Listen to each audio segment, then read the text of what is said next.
Sa video na ito, matututunan ninyo kung paano gawin ang weekly out-of-stock report. Ang layunin ng report na ito ay para malaman kung gaano ka-efficient ang finance sa pag-o-order ng stock. Una, buksan ang out-of-stock weekly report document. E-update ang date at siguraduhing nakaset ito sa current date.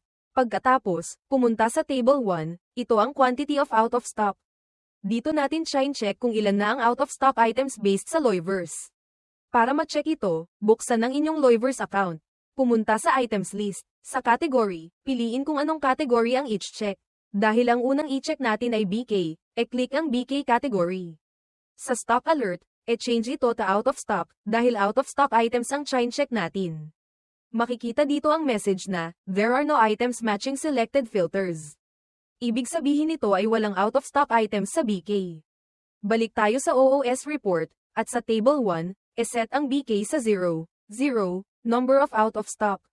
Sa table 2, na para sa BK items, ilagay ang NA, dahil 0 naman ang result. Sunod naman nating each check ang bow. Green. Pumunta ulit sa Loivers, at piliin ang category na bow. Green. Dahil nakaset na ang stock alert sa out of stock, hindi na ito babaguhin. Makikita natin na may result, at 6 items ang lumabas. Dahil marami ito, e-click ang export, e-download, at buksan ang file. Sa exported file, pumunta sa name column, at i-copy ang mga item names. Balik tayo sa OOS report. Sa table 1, hindi na kailangang baguhin ang number dahil 6 na ang naka-indicate. Pumunta sa table 3, na para sa bow.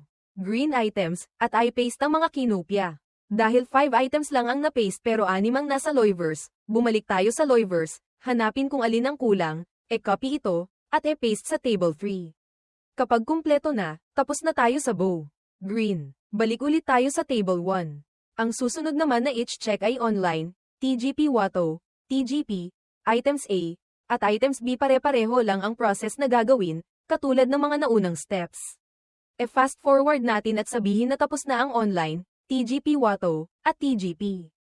Pumunta tayo sa item A, same process pa rin, pero dahil hindi nakakategorize ang item A at item B, e-click ang category at piliin ang all items. Kapag lumabas na ang result, e-click ang export, e-download, at buksan ang file.